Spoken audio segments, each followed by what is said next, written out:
Hi, I'm Preston Williams, and welcome to another edition of Jazz Talk.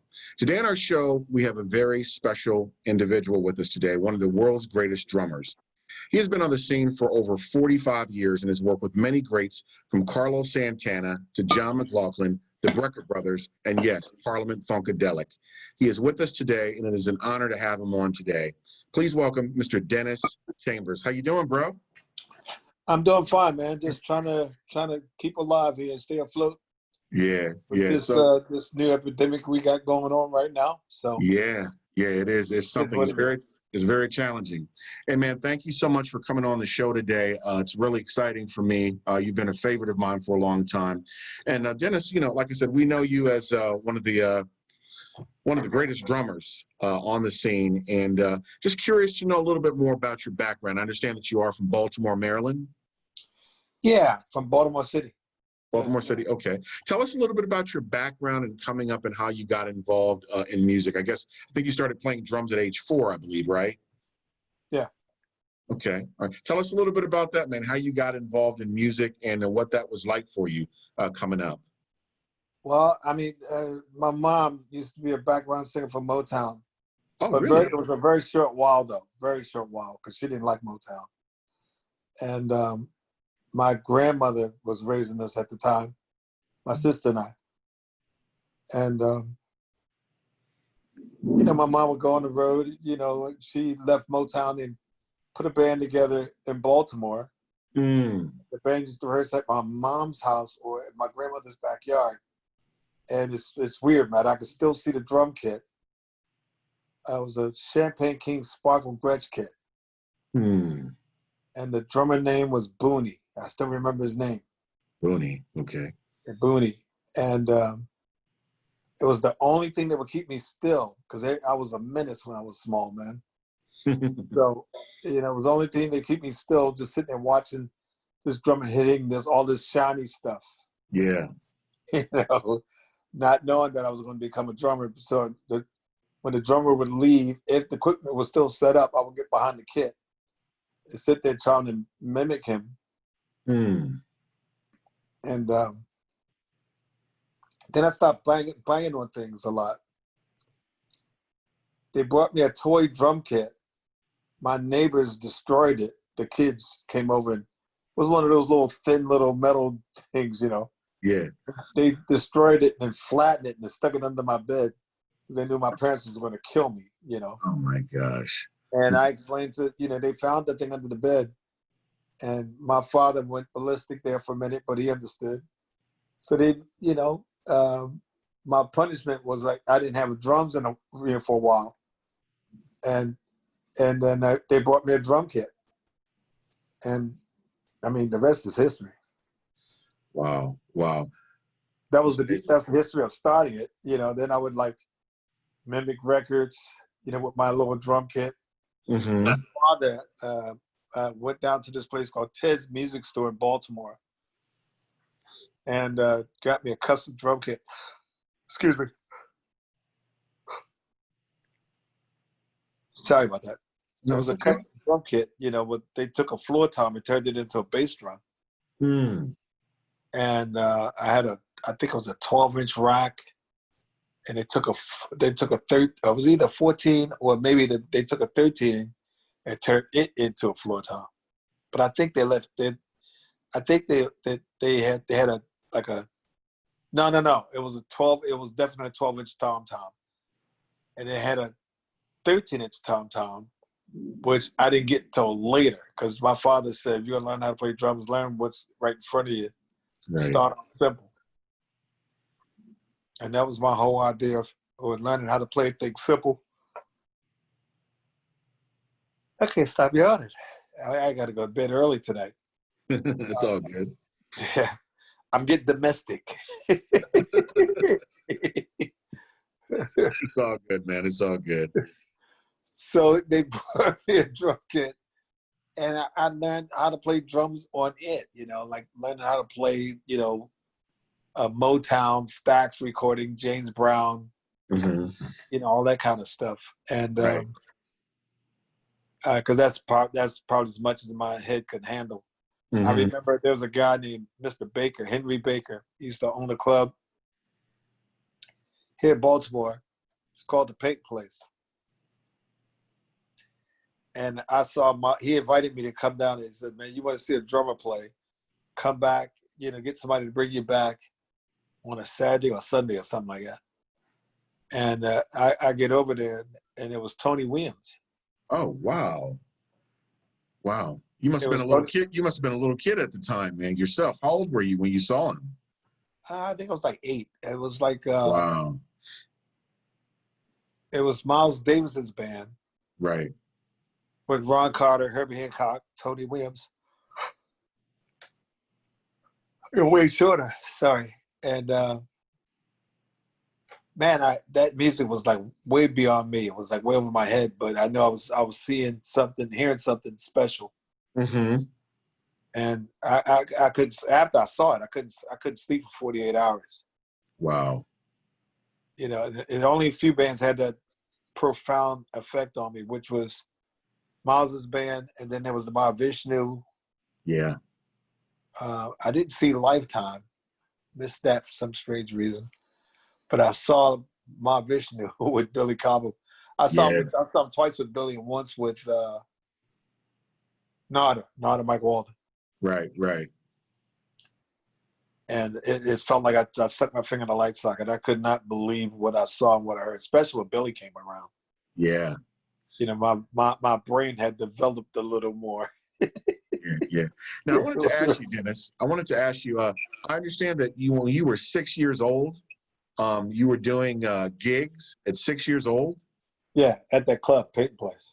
That's incredible. Now, who were you playing with? Were there any well-known musicians that you were playing with at that time? No. It was a local band. Local? Okay. Band.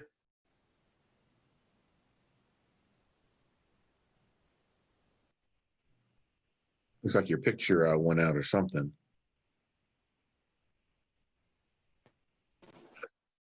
There we go. You're back now. Yeah, a friend of mine's trying to call me. It was a band called the Fingertips that played there, and I played with them. And then I played there with another group called the IBMs. IBMs, okay. I did that for a while, yeah. Interesting. Now, so I guess during that time period, 60s going into the 70s, you were like a youngster honing your skills, I guess, playing locally around town. And did your big break come before Parliament Funkadelic? Because I guess George Clinton was looking for you, I guess, when you were a teenager. The word had gotten out. And by the time you were 18, you were playing with him. No, well, what happened was, at the age 13, I was asked to play with James Brown.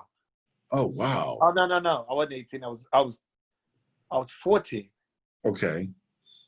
I was 14 or 13 or 14 or something like that.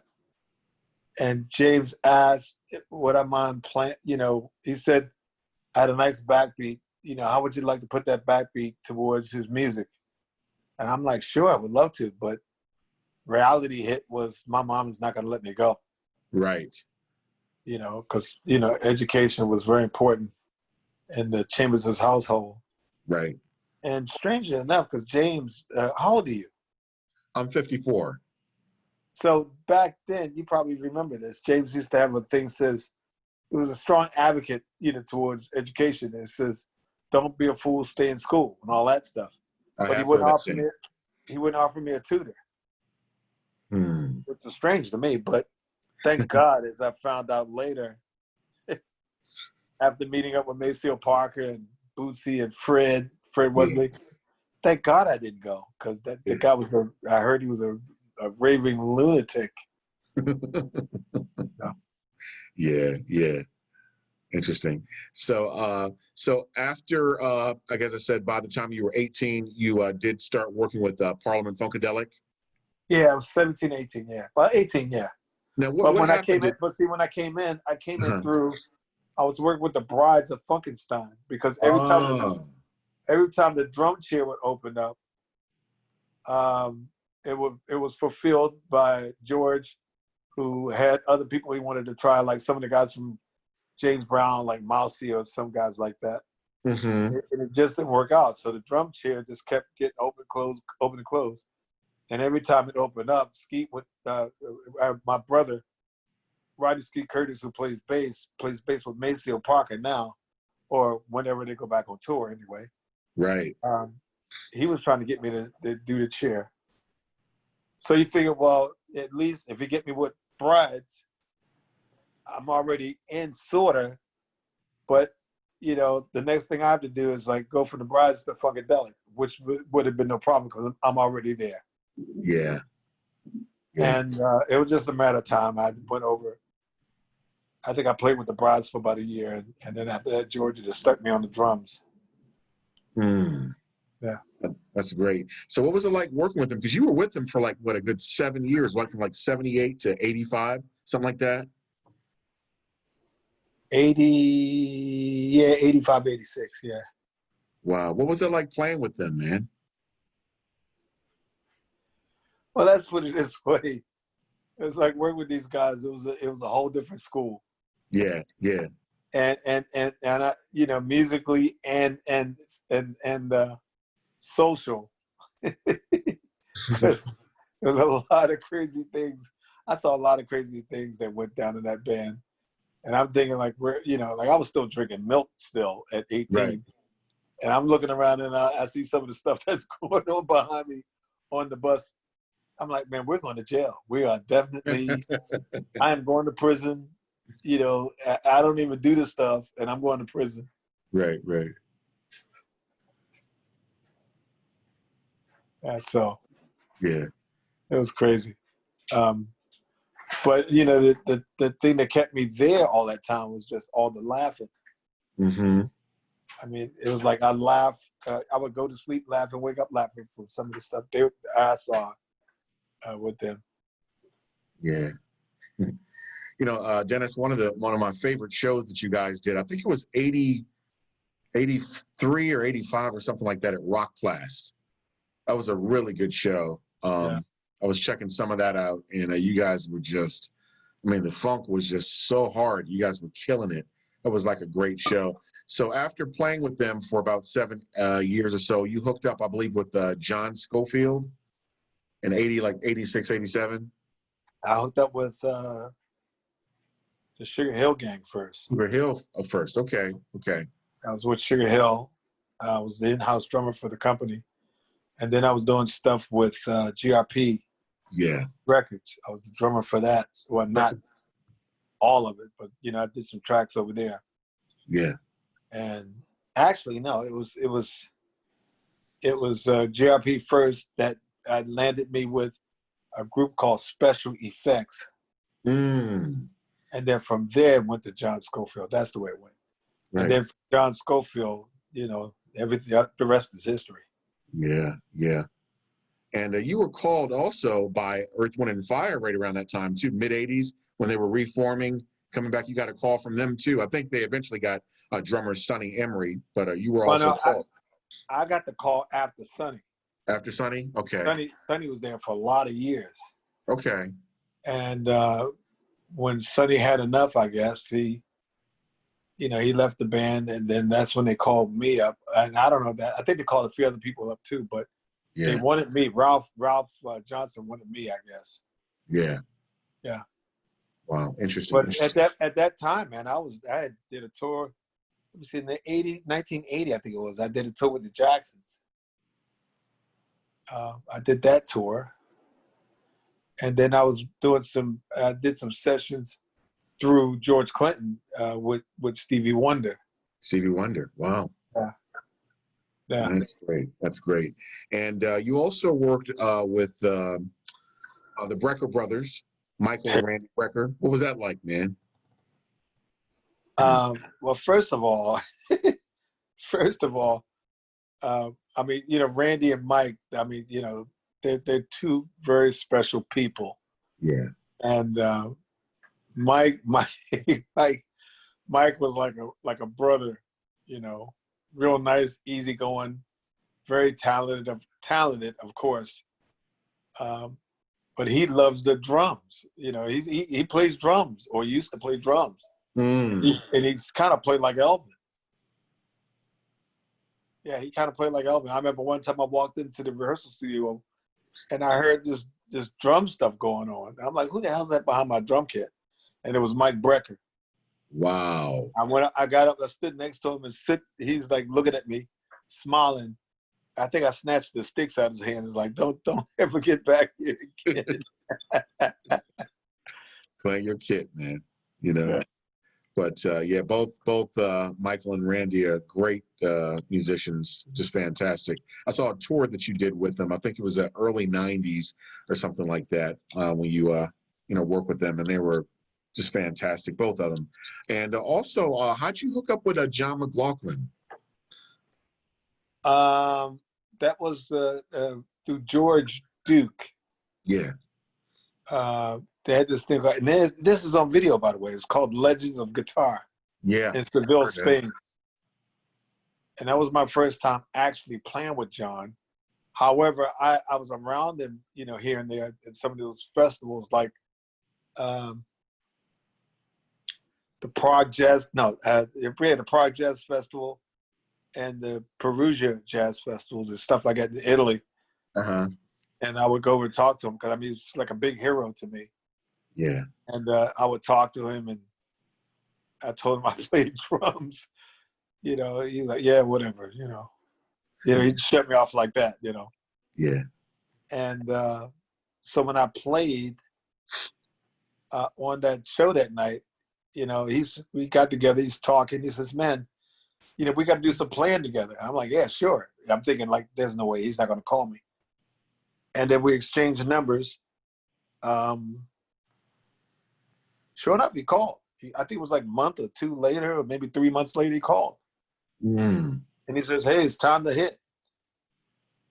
And I'm like, "Hit what?" He goes like, "It's time to play. Time to play."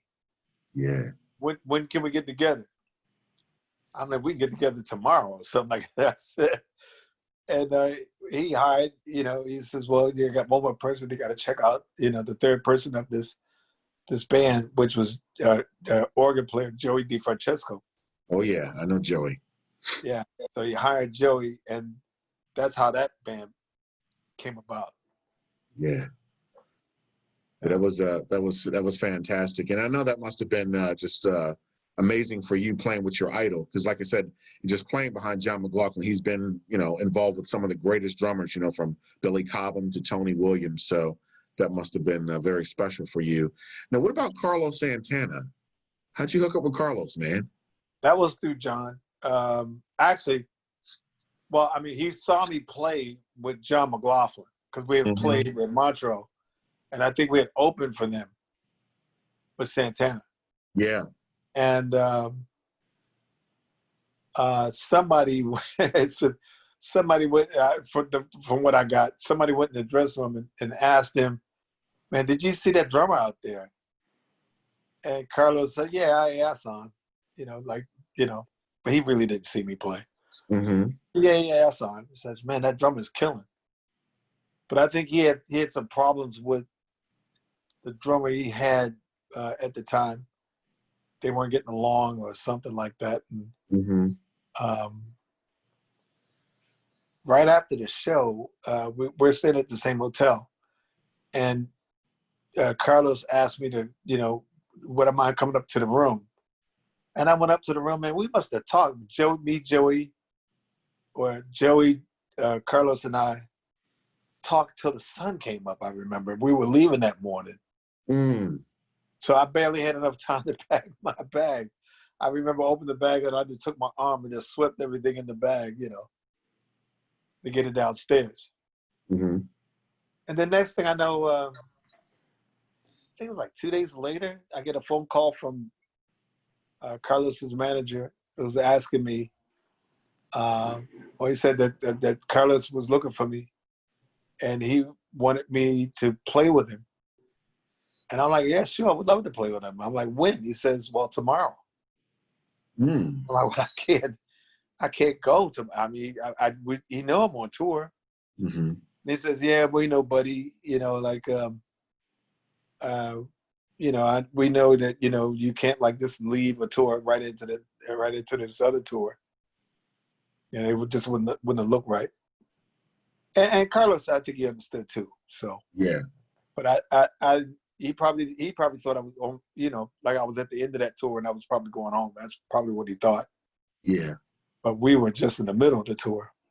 Mm. But the story, let it be told, I think it was in '84. They hired me and fired me in the same week. Wow.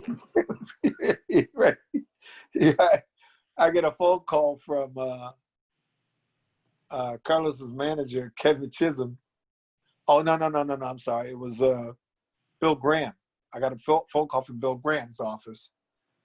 And he says, you came highly recommended by Chester Thompson, the drummer, because Chester was playing drums with him around about that time. Right. And I'm like, yeah, man, I would love to play. And they was like, well, what can you make rehearsals? I'm like, well, when are they? He told me when they were. I'm like, I can make them whenever you want. And I'm like, oh, man, I got the gig with Santana. I'm telling everybody. A week, like a week from that day, I get another phone call, and they were firing me. Oh, man. Wow. They were firing me because Carlos I think he had a very short time at home, and he didn't want to rehearse or spend that time in rehearsing. So they got Graham Lear back because Graham Lear knew the music. I got you. So that was the reason. But when I told Carlos I was that guy, he was like, you got to be kidding me. I'm like, no, I was the guy you hired and fired. Oh, wow. And he apologized for a long while. He even sent me flowers. Wow. But he was, he's a sweetheart. Like, if he liked you, he'll give you the shirt off his back. Yeah. Yeah. And I tell you, another great musician that you work with who's a favorite of mine, guitar player, Mike Stern. How'd you hook up with Mike, man? Mike played in Baltimore, a place called Cafe Park Plaza. Okay. And a friend of mine, Jeff Andrews, was playing bass with him at the time because Jeff was from Baltimore, but he lived in New York, and he was playing with Mike. Mm-hmm. He introduced us. So that was my first time actually really talking to him. Yeah. But I met him before that. I met him. He was playing with Jocko's band, and he wasn't in his right mind. Let's put it that way. And thank God, like he traded one thing into the other. He's a health nut now. He sweats every day, and he eats the right things. He tries to anyway. And that passion for music just grew even stronger. Yeah. He's got to play, man. He's got to play every day. He's got to swim every day. Yeah. Yeah. Yeah. Mike is just a great musician. That was like one of the last times I think I caught you guys all together with Mike, Lenny, his wife, at I think that was Andy Music in Baltimore. Oh, right. Yeah. Yeah, that was a fantastic show. Now, I wanted to ask you about this honorary doctorate that you received from Berkeley, man. What was that like receiving that? It was, look, man, I'm from the east side of Baltimore. Right out of we weren't poor, we weren't rich either. I think we were a little bit more on the poor side. But however, the way we grew up, it was like the neighborhood raised you. Yeah. Which means that if you got caught by one of your neighbors doing something, or somebody in the neighborhood caught you doing something, they would beat the crap out of you, take you home to your grandparents. They'll beat the crap out of you, wait till your parents get home, and then they'll beat the crap out of you. So I grew up in that kind of environment, but I, never in a million years, I never thought I would get a doctorate's degree, honorary doctorate's degree. Yeah. And shortly after I got it, I remember Steve Gadd. I can't tell you what he said, but it was very funny. He had me laughing. He called me up one night asking for Dr. Chambers. I'm like, and I forgot. I forgot I was a doctor. Dr. Chambers. Yeah, he says, is this, can I speak to Dr. Chambers? I'm like, there's no Dr. Chambers live here. I said, there's a Dennis Chambers. Is he a musician? I'm like, yeah, I'm a musician. Yeah, so you're Dr. Chambers. I'm like, again, I'm not a doctor. I'm just Dennis Chambers. And then he's like, well, then you get an honorary doctor's degree. I'm like, yeah, oh yeah, I forgot, And then from there, the joke started, man. It was like, I can't repeat what he said, but he had to scream and laugh. Wow. Speaking of, you just mentioned Steve Gadd. I know that he has been an influence on you. Also, drummer Tony Williams. Those two have been very important. What was it about their playing or their style that really, attracted you, or you liked them so much? Because there's a lot of great drummers out there, but Tony's name is always coming up, and so is Steve Gadd. Well, let's get it clear. I mean, it was. I was heavily influenced by Art Blakey. Yeah. Roy Haynes, Elvin Jones. Okay. Yeah. And not necessarily in that order. And then seeing Tony, with Miles, that kind of blew me away. And then after that, he comes up with this Lifetime thing that really blew me away. And then there was Billy Cobham. Yeah. So I'm always talking about Billy Cobham. And then after that, it was like, the Clyde Stubblefield, Jabbo and Zigaboo Mona Lise, Lenny White. Let's not forget him, Lenny White. Yeah. And then there's Derek Gabaldi. But let's examine that though. See, with those drummers I just named, and the guys from the South, I think it's Al Jackson, played on Stax recordings. And with those players, and Bernard Purdy, with those players, man, it's like it was a handful or 3 handful of drummers. Mm-hmm. And none of them sounded alike. The only thing they had shared in common was they played an instrument. They played the drums. Yeah. They didn't sound alike. I mean, let's take Motown, for instance. Motown, when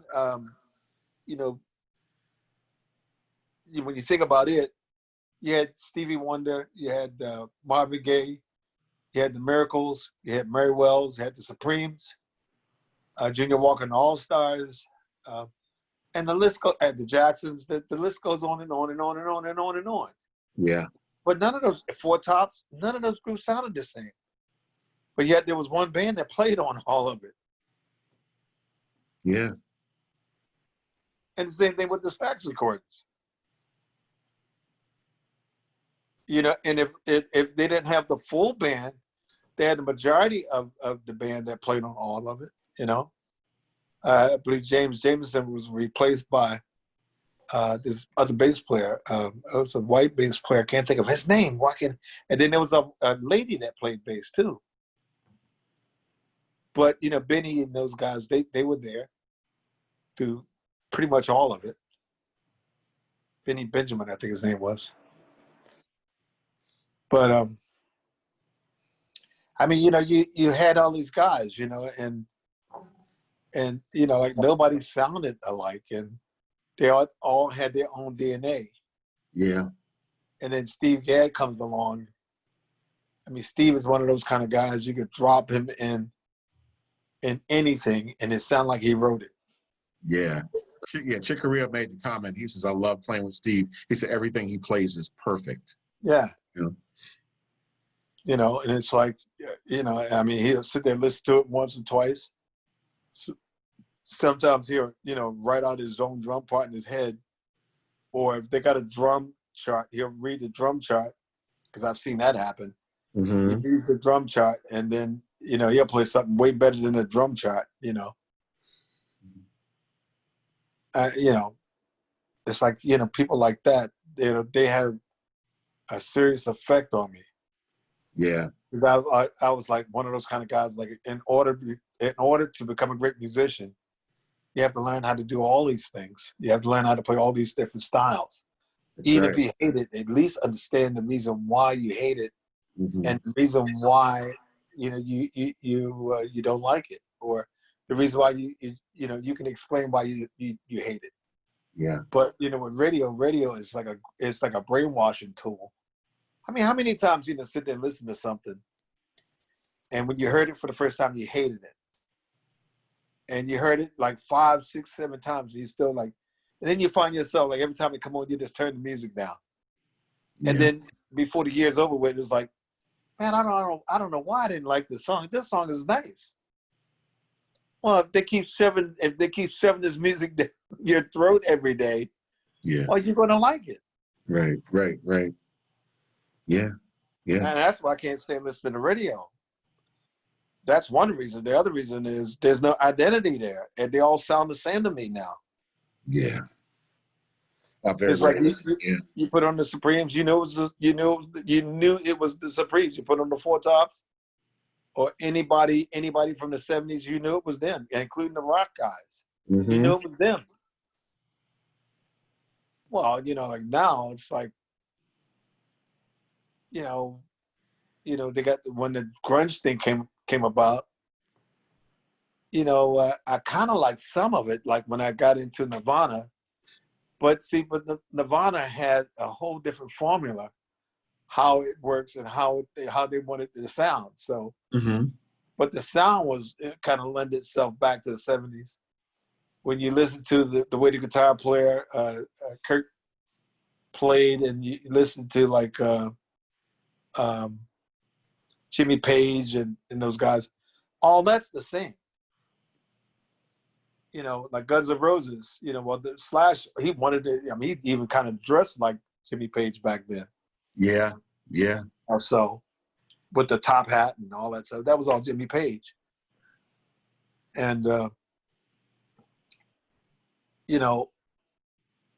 at least with Nirvana, what made them so special, and the reason why they grew as fast as they did, because they took something that was there, and they created something. They created their own sound. They didn't follow the norm or do what everybody else did, which is they liked somebody and they just copied it.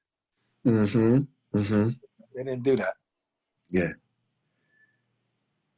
Dennis, I wanted to ask you, with this COVID-19 going on, what have you been doing with yourself? Are you like writing, composing? No. I'm basically just relaxing. Because you try to imagine 50 years of playing. I was always behind a kit, doing something, and if I wasn't behind the kit, like playing for work, I would be practicing. So, I think the first time I did something like, I took a year and some change off when I first had my first downfall, and I didn't touch drums for a year and plus, so. Yeah. In fact, I didn't know if I was going to play drums again, to tell you the truth. But I took the gig with Mike Stern down at Blues Alley because it was close. Yeah. And I sounded great as far as what they were telling me.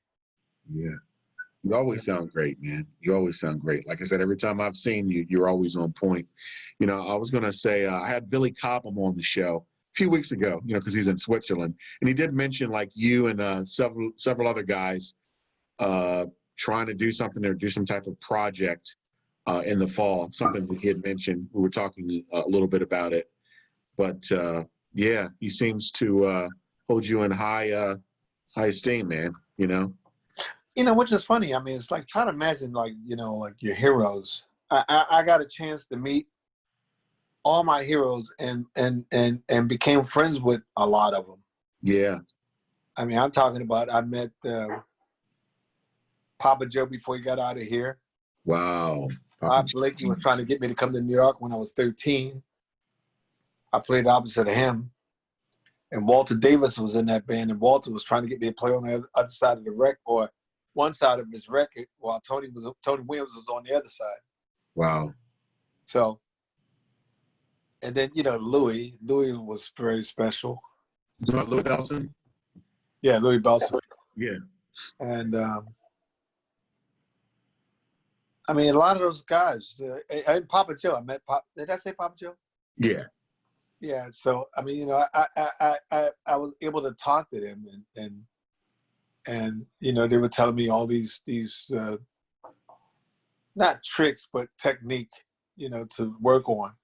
Yeah. You know, like when you look at Max Roach's snare drum, a certain year, it's like the drum head is white, but in that little right in the center is worn out. And he would practice on corns, Oh wow. and you know, and it was able to get stick control from there, and also learn exactly. It was like learn exactly how to hit the drum in the middle. Mm.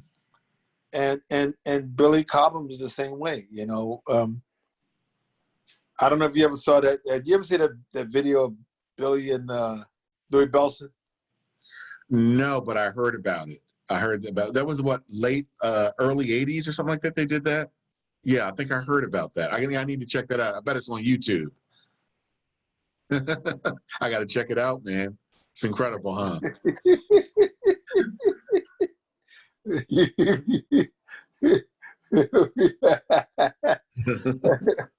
I remember one time when I first saw that video, I called up. It was like 4 a.m. for me or something like that. And I'm waiting for the right time to call him. You know, like I knew he gets up at that time. He was getting up. He was up by 9, at least 9 o'clock, at least. And he would get up sometimes. He'd get up around 6, 7 o'clock. So I'll call him at 6. I called him at 6. And I'm like, is this Billy Cobham? He says, yeah. And I said, F you, and hung up the phone. What? I said, F you, and hung up the phone. Did he know it was you? No, it was before call ID. Oh man! Did you ever tell him that was you eventually? No, I didn't. That's cold, Dennis. Man. I'm like, for me, it was like, that's what you get. You're gonna wreck my mind. I'm gonna wreck your mind in the morning. You're gonna try to figure out who called you. Oh man, that's terrible. Wow. I was gonna say, now, what was it like working with George Duke, man? You played with him too, didn't you? Oh man, yeah. George Duke is one of those kind of guys. It's like, you know, when the Lawn made him, they broke the mold. Yeah. And he was a true producer, true musician, great human being. You know, first of all, George, when he hired you to do what you do. Right. He didn't hire you to come in and try to turn you into a machine or turn you into something he wants to hear. Because I remember I was like, George, which way you want me to go with this? Hey, man, figure it out. I gave you the music. I want you to figure your own way out of this. Wow. You know. Incredible. And that's the kind of guy he was, you know. And not too many producers or musicians that would allow you to do that. They want your name on the record, and they want you to, you know, have some liberties to some of the stuff, but then the rest of it, they want to tell you how to do it. Right. Schofield wasn't like that. Schofield was another one who was like, he hired you to just come in and play drums. And McLaughlin too.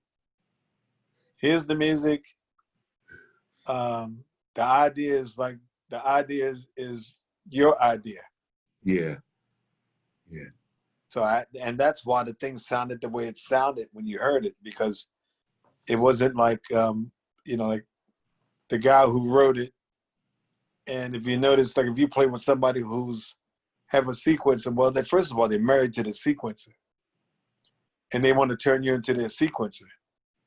And I'm going like, well, if you want the sequencer, why don't you just play with the sequencer?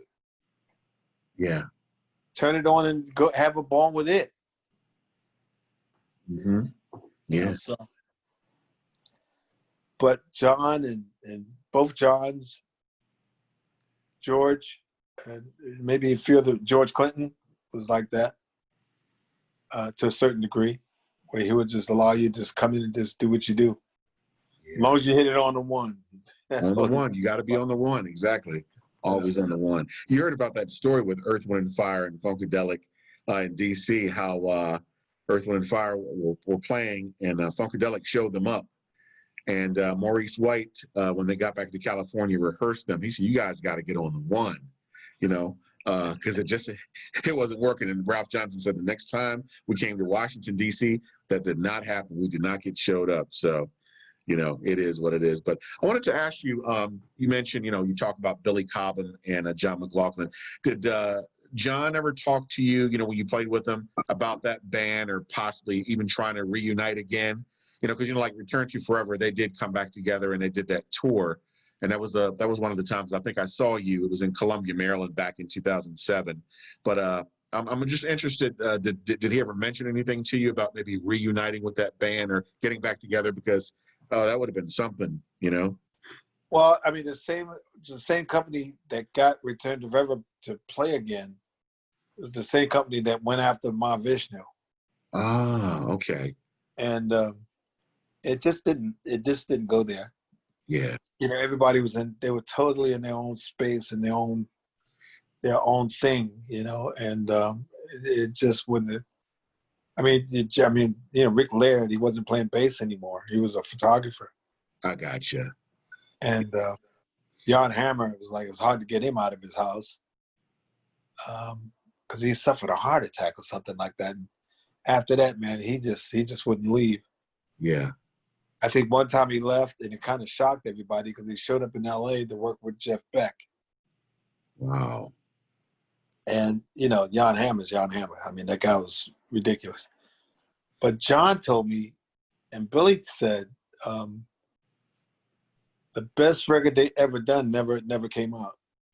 Really? Because I'm thinking the Intermounting Flame and Birds of Fire they got something better than that?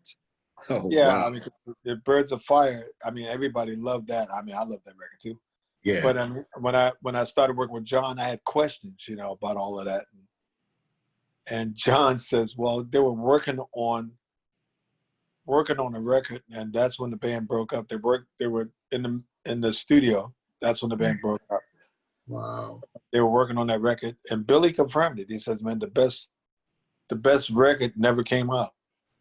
So I asked John, do you have the tapes? He said, yeah, I got the tapes right here somewhere, but John had moved so much at that point, he didn't know what box that thing's sitting in. Wow.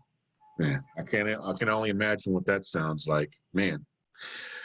Well, listen, Dennis, I want to thank you so much, man, for being on Jazz Talk today. It's been a pleasure having you. And like I said, you and I always run into each other. I've caught your shows, when you were at On to Music with Mike Stern and Joe Chambers. I caught both of those. But it's been a blessing, man, just to see you and have you on. And hold on, I'm about to close out the show.